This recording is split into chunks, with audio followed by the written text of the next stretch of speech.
नमस्कार दोस्तों, स्वागत है आप सभी का इस नए वीडियो में। दोस्तों, हम सभी को अच्छे इंसान बनने की सीख मिलती है और हम यही सीखते हैं कि बुरे कर्म से बचें और दूसरों का सम्मान करें। लेकिन कई बार हम यह भूल जाते हैं कि कभी कभी हमारी अच्छाई का गलत फायदा भी उठाया जा सकता है। अच्छा इंसान किसे पसंद नहीं आता? बचपन से ही हमें सिखाया जाता है कि अच्छा इंसान बनो, अच्छे कर्म करो, किसी का गलत फायदा ना उठाओ। लेकिन यह सिखाया नहीं जाता कि जब हम पर कुछ लोगों द्वारा अन्याय किया जाता है तो हमें कैसे रहना चाहिए। जब हमारा गलत फायदा उठाया जा रहा हो, क्या तब भी अच्छे बने रहना और हमारा आत्मसम्मान खोना सही है? जब एक अच्छे इंसान का हक जबरदस्ती छीना जा रहा हो, क्या तब भी अच्छे बने रहना ठीक है? दोस्तों, अच्छा होना आजकल एक आदर्श माना जाता है। जैसे कि आपने अपने आसपास के लोगों को यह कहते सुना होगा कि देखो वह इंसान कितना ज्यादा अच्छा है। लेकिन हम इस बीच यह भूल जाते हैं कि अच्छे होने की भी एक सीमा होना जरूरी है। हमें यह याद रखना चाहिए कि हद से ज्यादा अच्छा होना भी अच्छा नहीं होता। और अगर हम यह भूल जाएंगे तो यह दुनिया हमें यह बार बार याद दिलाएगी और साबित करेगी कि हद से ज्यादा अच्छा होना भी अच्छा नहीं होता। अक्सर आपने यह देखा होगा कि जो जितना अच्छा होता है उसे उतना ही दुख मिलता है। पर ऐसा क्यों? व्यक्ति हमेशा दूसरों की भावनाओं और जरूरतों को अपने आप से अधिक महत्वपूर्ण मानता है और इसी कारण वह खुद को एक कठिन स्थिति में पाता है। अक्सर उसे ऐसा महसूस होता है कि आखिर क्यों उसके किए हुए अच्छे कामों को लोग नजरअंदाज करते हैं और उल्टा उसी का गलत फायदा उठाया जाता है। कभी ज्यादा काम करवाने से लेकर तो कभी उसे बिना कोई महत्व देकर नजरअंदाज करने तक। किसी के लिए हम अच्छा करते हैं तो वहीं से हमें दुख प्राप्त क्यों होता है? आमतौर पर जब कोई आदमी कभी क्रोध कर दे या दुखी होकर किसी को भला बुरा कह दें तो हम उसे बुरा समझने लगते हैं। ऐसा आपके साथ भी हुआ होगा कि आपने कभी ना कभी तंग होकर किसी को कुछ भला बुरा कह दिया होगा और सिर्फ उसी कारण आप लोगों के नजरों में बुरे माने जाने लगे। और जैसे कि कर्म और फल का नियम कहता है, बुरे कर्मों का परिणाम बुरा मिलेगा। आज तक आप यही समझते आए हैं कि सिर्फ बुरे कर्मों का फल बुरा होगा। लेकिन आज की इस कहानी के बाद आप यह समझ जाओगे कि अच्छा इंसान के साथ भी बुरा हो सकता है। जब वह हद से ज्यादा अच्छा बन जाए, उस इंसान को दुख ही मिलेगा, उसका परिणाम भी बुरा ही हो सकता है। तो चलिए आज की इस बोध कहानी के द्वारा हम यह समझेंगे कि ऐसी स्थिति में हमें क्या करना चाहिए और यह भी जान लेंगे कि ज्यादा अच्छा होना अच्छा है या बुरा। तो चलिए शुरू करते हैं। बहुत समय पहले की बात है। एक नगर में एक धनी सेठ रहता था जो बहुत दयालु था। इतना बड़ा व्यापार और बहुत सारा धन होने के बावजूद वह एक भोला और दान करने वाला इंसान था। वह हर किसी की मदद करता था। उसके मन में लोगों के प्रति प्यार और दया की भावना ये थी, वह किसी का भी दुख नहीं देख पाता था। उसके इतने दयालु और भोलेपन की वजह से उसके आसपास के लोग उसकी इसी बात को उसकी कमजोरी समझकर उसका फायदा उठाते थे। कुछ लोग उस सेठ के सामने झूठ मूठ का रोना रोकर उससे पैसे उधार ले जाते थे। सेठ अमीर तो था ही और ऊपर से दयालु भी। जब वह सेठ उन लोगों की दुखी हालत देखता और उनकी परेशानियां सुनता तो उसका मन भर आता। और जब वह लोग उससे कहते हैं कि मुझे थोड़ा धन उधार चाहिए या तुम मेरी मदद करोगे, मैं तुम्हारा यह एहसान कभी नहीं भूलूंगा, तो वह मना नहीं कर पाता। वह सोचकर धन दे देता कि अभी इसका बुरा वक्त चल रहा है, इसको मेरी मदद की जरूरत है, बाद में यह पैसे लौटा देगा। धीरे धीरे वक्त गुजरता गया। लोग उस सेठ के आगे बिना बात का रोना रोते और उसका धन ले जाते और कभी वापस नहीं करते। सेठ भी कभी धन वापस नहीं मांगता था।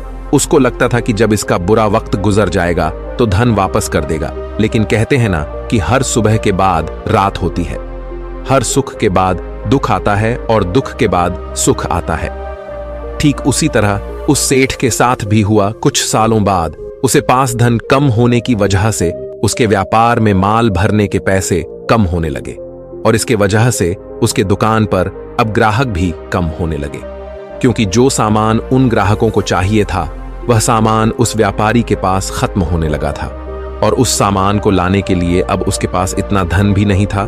धीरे धीरे सेठ का धन समाप्त हो गया। एक समय था जब वह सेठ अपने नगर के अमीर लोगों में आता था, पर आज उसके पास पैसे नहीं थे।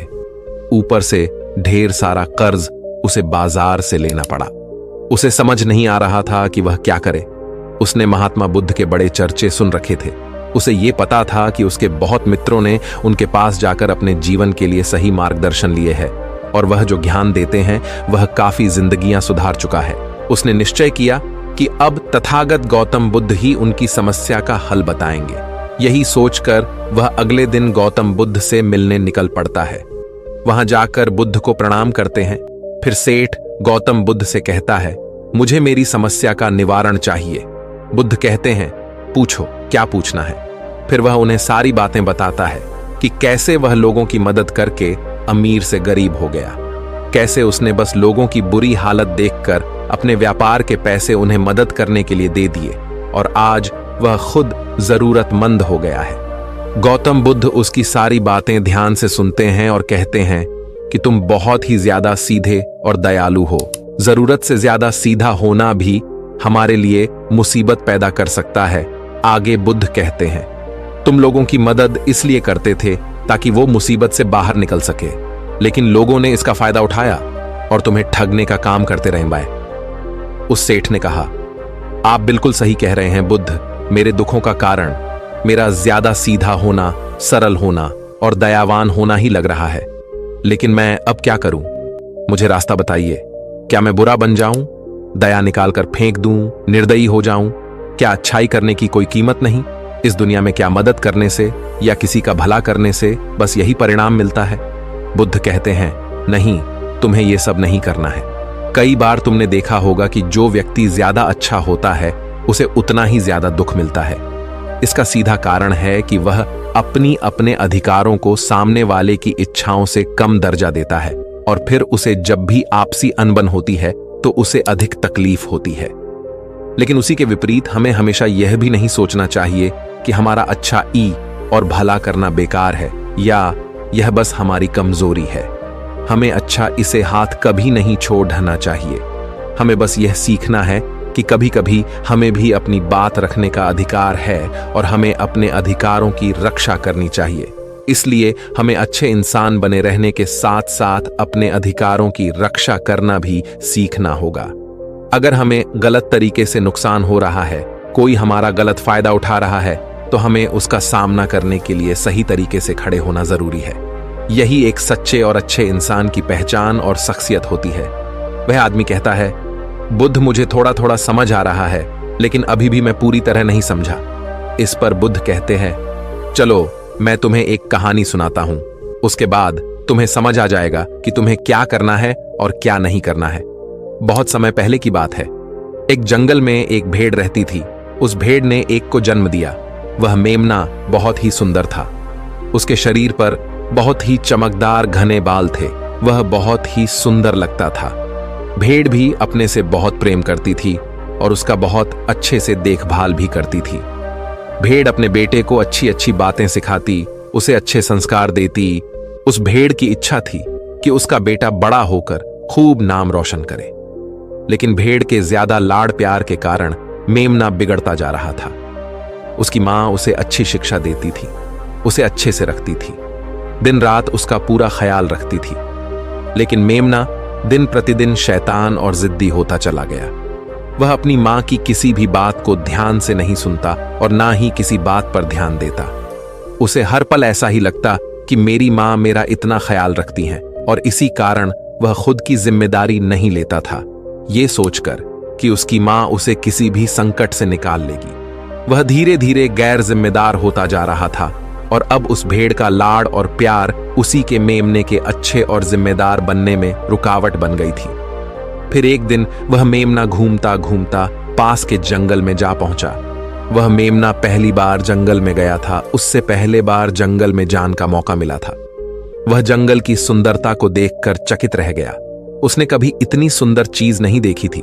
इतनी सुंदर पौधे, रंग बिरंगे फूलों को देखकर बहुत ही प्रशंसा हुई। उसे ये सब देखकर बहुत अच्छा लगा। फिर उसने झांकियों के कुछ पत्तियां खाई। जैसे ही उसने पेट भरने के लिए पेड़ों की पत्तियां खाई, उसको वह पत्तियां बहुत ही स्वादिष्ट लगी। अब तो वह मेमना रोज जंगल में जाने लगा और वहां जाकर पेड़ पौधों को नुकसान पहुंचा रहा था। उसने उनकी पत्तियां तोड़ी, उनके फूलों को नोचा, फूलों को खाया और कुछ को तोड़कर जमीन पर डाल दिया। उसमें मेमने को इस बात की बिल्कुल भी परवाह नहीं थी कि वह क्या कर रहा है। उसको इस बात का पता ही नहीं था कि जंगल में कोई खतरा भी है। वो तो मस्तमौला होकर जंगल में उछल कूद कर रहा था और पौधों को खूब से नुकसान पहुंचा रहा था। लेकिन जब उस मेमने की माँ को यानी उस भेड़ को इस बारे में पता चला कि मेमना हर रोज जंगल जाता है तो वह घबरा गई और मेमने को अपने पास बुलाकर समझाने लगी कि तुम जंगल में मत जाओ, वहां पर बहुत सारे को जानवर है, तुम्हारे ऊपर हमला कर देंगे, तुम्हें खा जाएंगे। लेकिन माँ की बात का उस पर कोई असर नहीं हुआ, बल्कि वह मेमना अपने माता से कहने लगा कि माँ, जो भी मेरे सामने आएगा वह मुझसे जमकर मार खाएगा, फिर वह बहुत पछताएगा। इसके बाद मेमना फिर से जंगल की तरफ भाग गया। उसे अपनी माता की कही बातें झूठी लगने लगी। हर रोज की तरह उस दिन भी वह उछल कूद करने लगा और पेड़ पौधों की पत्तियां तोड़ने लगा। कभी फूलों को तोड़ता, कभी पेड़ों को खूब नुकसान पहुंचाता। लेकिन उस दिन उस जंगल में एक शेर पहुंचा। वह शेर बहुत ही ताकतवर था, लेकिन ताकतवर होने के साथ वह दयालु भी था। उस शेर का मानना था कि कमजोर प्राणियों को नुकसान पहुंचाना ठीक नहीं है। शक्तिशाली होने का मतलब यह नहीं है कि मैं किसी कमजोर प्राणी पर शक्ति का प्रयोग करूं। वह शेर उस जंगल में घूमने लगा। घूमते घूमते है वहां पर पहुंचा जहां पर वह नासमझ मेमना शैतानी कर रहा था। शेर ने उस मेमने को देखकर आश्चर्य में पड़ गया। शेर ने सोचा कि इस मेमने को किसी खूंखार जानवर का डर क्यों नहीं है। ये कैसे पेड़ पौधों की पत्तियां बिना काम के ही नोच रहा है। ये इनको खत्म कर रहा है और उन पत्तियों को खा कम बल्कि बिगाड़ ज्यादा रहा है। उसके बाद वह शेर कुछ देर तक चुपचाप खड़ा होकर उसको देखा रहा और शेर सोचता है कि मेमना कुछ ही देर में मुझे देखकर यहां से भाग जाएगा और उसके डर के भाग जाने से मुझे बल का प्रयोग नहीं करना पड़ेगा। लेकिन ऐसा नहीं हुआ। शेर बहुत देर तक खड़ा रहा और वहीं इंतजार करने लगा कि मेमना यहां से कब जाएगा। लेकिन मेमना तो भोजन करने में व्यस्त था। उसे शेर का कोई ख्याल नहीं था। मजे से पेड़ पौधे की पत्तियां नोच रहा था, उन्हें खा रहा था, सब कुछ बेकार कर रहा था। जब शेर ने देखा कि मेमना उसे देखने के बाद भी वहां से नहीं जा रहा, तो खुद वह मेमने के पास जाता है और वहां जाकर बोला, सुनो बच्चे, इस जंगल में फूल पत्तियों को नुकसान पहुंचा रहे हो। उन्हें जितना जरूरी है तुम्हारे भोजन के लिए बस उतने ही तोड़ो। तुम बहुत फूल पत्तियां यूं ही नष्ट कर रहे हो। अगर तुम इन पेड़ पौधों को, इन फूल पत्तियां को नुकसान पहुंचाओगे तो तुम अच्छे बच्चे कैसे बनोगे। अच्छे बच्चे कभी भी इस तरह जंगल में आकर पेड़ पौधों को नुकसान नहीं पहुंचाने लगते हैं। तुम्हारी मां ने तुम्हें अच्छा बच्चा नहीं बनाया। शेर की बातें सुनकर वो घमंड से बोलता है, तुम्हें अच्छे बच्चे बने रहना है, तुम बने रहो। मैं तो जैसा हूं वैसा ही ठीक हूं, मैं वैसे ही रहूंगा जैसे मुझे रहना है। शेर हैरान हो जाता है, लेकिन फिर शेर उसे मेमने को बच्चा समझकर माफ कर देता है, क्योंकि शेर नहीं चाहता था उसे बच्चे पर हमला करना पड़े। तुम खतरनाक तो कहीं से नजर नहीं आते, चले जाओ यहां से। बड़े आए खतरनाक, तुम मेरा दिमाग ज्यादा खराब मत करो। चले जाओ यहां से, अपना रास्ता नाप लो और मुझे इन फूल पत्तियों को खाने दो। ये कहकर वह घमंडी मेमना पत्तियां खाता हुआ आगे चला गया और शेर उसे बस हैरानी से देखता रह गया। तभी वहां पास में ही झांकियों के पीछे एक लोमड़ी छुपी हुई थी। वह लोमड़ी शेर और मेमने की सारी बातें सुन रही थी। उस लोमड़ी को शेर राजा की इस तरह बेइज्जती बर्दाश्त नहीं हुई, तो वहां से झाड़ियों से निकलकर शेर के पास आ पहुंची और शेर के पास आकर बोली, क्षमा कीजिएगा महाराज, आप तो इस जंगल के महाराज हैं, इतने बलशाली हैं, आप चाहें तो इसमें को 2 मिनट में मजा चखा सकते हैं और उसे आपका अपमान करने से रोक सकते थे, फिर आपने कुछ भी क्यों नहीं किया। इस पर शेर ने कहा, मैंने उस बच्चे का भला सोचा, मुझे ऐसे ही किसी बच्चे को अपनी ताकत का शिकार नहीं बनाना था। यह सब सुनकर लोमड़ी बोली, महाराज, लेकिन आपके इतने सीधेपन और दयावान होने के कारण ही उस मेमने की हिम्मत बढ़ ही गई है। वह आपके सीधेपन का गलत फायदा उठा रहा है और जंगल में इधर उधर घूम रहा है और पेड़ पौधों को नुकसान पहुंचा रहा है। मुझे पता है कि कमजोर प्राणी पर हमला नहीं करना चाहिए, यह बहुत बुरी बात है, और यह भी दया करना एक अच्छा गुण है, लेकिन शासन में कभी कभी भय दिखाना भी जरूरी है। आपकी यह बात सही है कि प्रजा के साथ दयालुता का व्यवहार करना चाहिए, लेकिन इसके साथ साथ यह भी जरूरी है कि उनके मन में राजा के प्रति डर भी हो, ताकि वह इस तरह के अपराध ना करे, कोई मर्यादा ना तोड़े। लोमड़ी की बात सुनकर जंगल का राजा शेर लोमड़ी से कहता है, क्या ऐसा हो सकता है कि मेमने को भय दिखाकर हम उसे काबू में कर सके, जिससे कि उसमें सुधार आए और उस मेमने को किसी तरह का नुकसान भी न पहुंचे, जिससे कि वह जंगल के पेड़ पौधों को कोई नुकसान न पहुंचाए। फिर शेर कहता है, लोमड़ी क्या तुम ऐसा कर सकती हो? शेर के बात सुनकर लोमड़ी कहती है, जी हां महाराज, बिल्कुल मैं ऐसा कर सकती हूं कि वह डर भी जाए, सुधर भी जाए और उसे कोई नुकसान भी ना हो। उसे इतना डरा दूंगी कि वह जंगल में कभी दोबारा घुसने की हिम्मत नहीं करेगा। मैं उसे इस तरह डराऊंगी कि उसके मन में भय बैठ जाएगा। फिर वह जंगल के पेड़ पौधों को भी नुकसान नहीं पहुंचाएगा और साथ ही साथ मैं उसको कोई भी नुकसान नहीं पहुंचने दूंगी। फिर लोमड़ी कहती है कि उसकी मां तो उसे कभी सुधार नहीं पाई, लेकिन मैं उसे जरूर सुधार दूंगी। लोमड़ी की बातें सुनकर शेर ने बोला, अच्छा ठीक है, तुम कोशिश करके देखो। अगर तुम्हें इसमें सफलता मिल जाती है तो मैं तुम्हें जंगल के सभी जानवरों के सामने इनाम दूंगा। शेर की बातें सुनकर लोमड़ी बहुत खुश हुई। वह तुरंत मेमने के पास गई और उस पर गरज पड़ी। इससे पहले कि वह मेमना वहां से भाग पाता, उससे पहले ही लोमड़ी ने मेमने को जमीन पर पटक दिया और उसे अपने मजबूत पंजों से दबोच लिया। मेमने को दबोचने के बाद लोमड़ी मेमने से बोली कि बोल, तुझे मार दिया जाए या छोड़ दिया जाए? तुमने इस जंगल के पेड़ पौधे, यहाँ के फूल और कमजोर प्राणियों के साथ भी तो यही किया है। मेरे ख्याल में मार ही देना चाहिए। लोमड़ी की बातें सुनकर मेमना डर के मारे थर थर कांपने लगा। फिर वह लोमड़ी से बोलने लगा, मुझे माफ कर दो, मुझे छोड़ दो, मुझे यहां से जाने दो। मैं कभी भी जंगल की तरफ नहीं आऊंगा, ना ही कभी पेड़ पौधों को कोई नुकसान पहुंचा दूंगा, और अब मैं कभी कोई गलती नहीं करूंगा। तब लोमड़ी ने मेमने की पकड़ ढीली की। जैसे ही मेमने की पकड़ ढीली हुई, वह जोर जोर से भागने लगा। वह गिरता उठाता भागता हुआ अपनी मां के पास जा पहुंचा।